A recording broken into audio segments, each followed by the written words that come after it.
Put that withdrawn.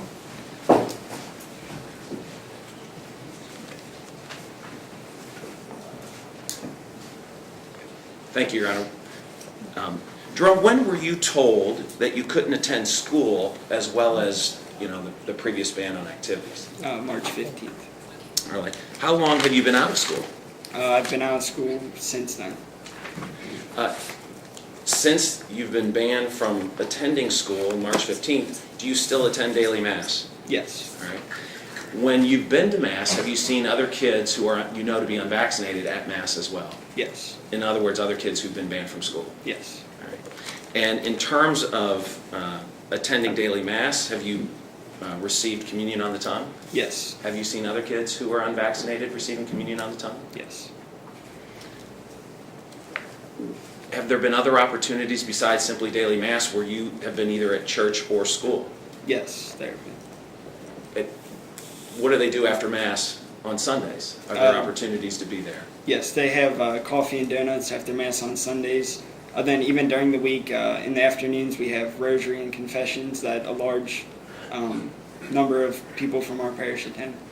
Coffee donut after Sunday, is that pretty well attended by kids? Yes, lots of children and adults too drink coffee. Sure. And have you seen students there who haven't been vaccinated and who've been banned from school? Yes.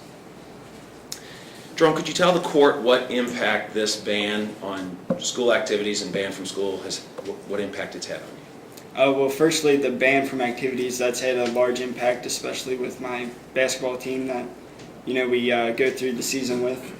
They obviously didn't get the chance to, win the state tournament, which we definitely had a chance to.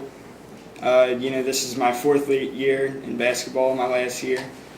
We spent 3 years kind of working up to this. That's what my coaches always told me, that when I first started, that this your senior year, that's when you're going to start seeing results. And kind of the only result I seen was that I wasn't able to play basketball, and that's kind of disappointing. And not just that, now they're kind of taking my academics away from me. Keeping up with homework is very challenging to do, especially with the courses we take in school, such as pre-calculus and philosophy and stuff of that sort.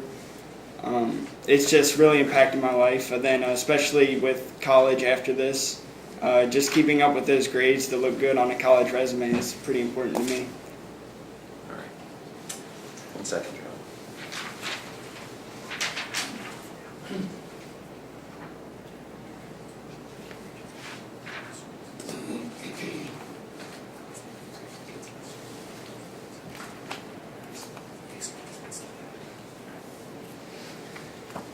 Jerome, the school you attend, Assumption Academy, the building you're in, are there any other uses for that building? For instance, is the church there? Where's that located? The school's in the basement, the church is right upstairs. Okay.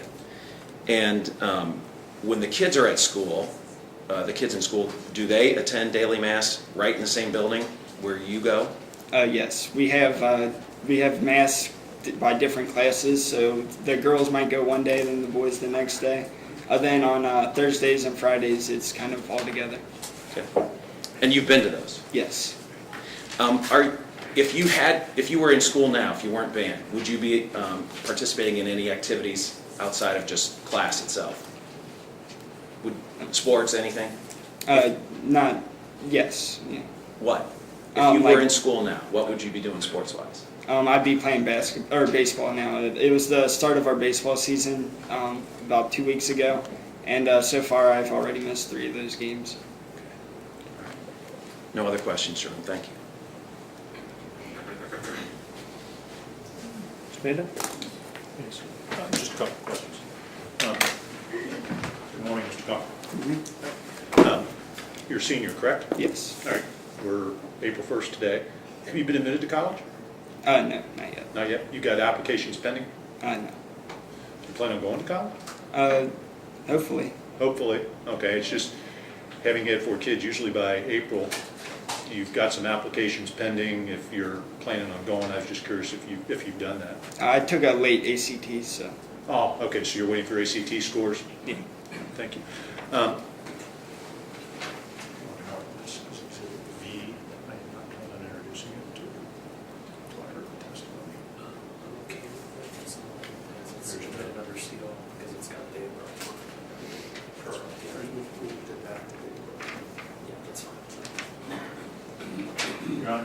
showing a new exhibit. Okay. We're going to mark this as Exhibit V. Mr. Kunkel, you were asked by your attorney, and I think you heard your mom testify about the religious exemption form, correct? Yes. Does that look like your mom's signature on the religious exemption form for you? Yes. Thank you, Mr. Kunkel. Take that. That's Exhibit V, Your Honor. Okay. This is the Are only you one gonna we read? got. I'll have to get it. I want to get her date of birth redacted, and then Very we'll good. get copies. Then you can provide it to the court. From both sides of the exhibits you provided me, are those going to be the court exhibits that will be those filed, those that are used? Is that correct? That's the intention. I don't know how many of those we're actually going to end up admitting. but- Correct. I'll just pull those out as we go if that's, Correct. as they're requested to be admitted. And I have no further questions, Mr. Kunkel. Thank you, sir. Thank you.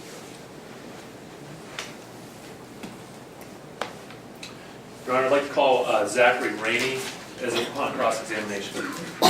Chris, give me just a second. Yes, Stephanie. Caroline. Come forward.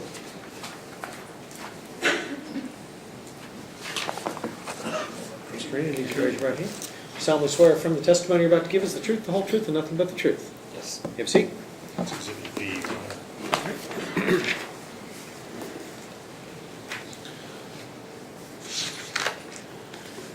Morning, Mr. Rainey. Sir, you are the epidemiology manager for the Northern Kentucky Independent Health District, correct? Yes. And in that capacity, you're employed by a governmental agency in Kentucky, right? Yes. And you have the power under statute and regulation to issue certain orders to private citizens, right?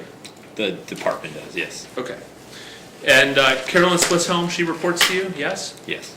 You have the ability to control and direct her actions, right? Yes. Okay. And you report to Dr. Sadler, correct?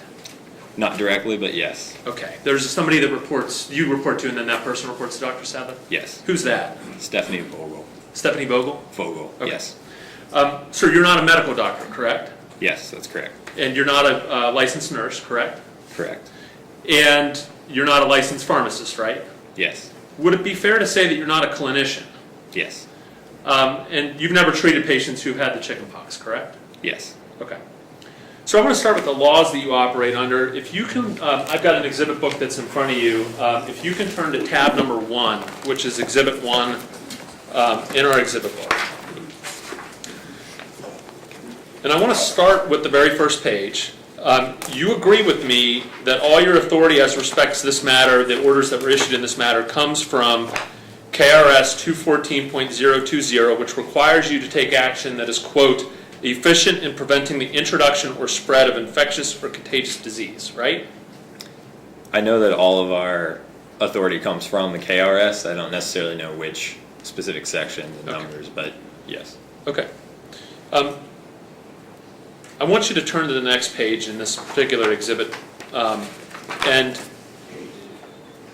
do you agree with me that all the laws you operate under are restricted by KRS 214.036, which provides that no section of the KRSs that are listed shall be, and I'm going to quote, be construed to require immunization of any child whose parents are opposed to medical immunization against disease and who object by a written sworn statement to the immunization of such a child on religious grounds. Objection. Calls for a conclusion of law. Mr. Weiss. Your Honor, I'm getting into his understanding, and I just want to know if he's read this particular statute before. If you, let me have the attorney's approach. Sure.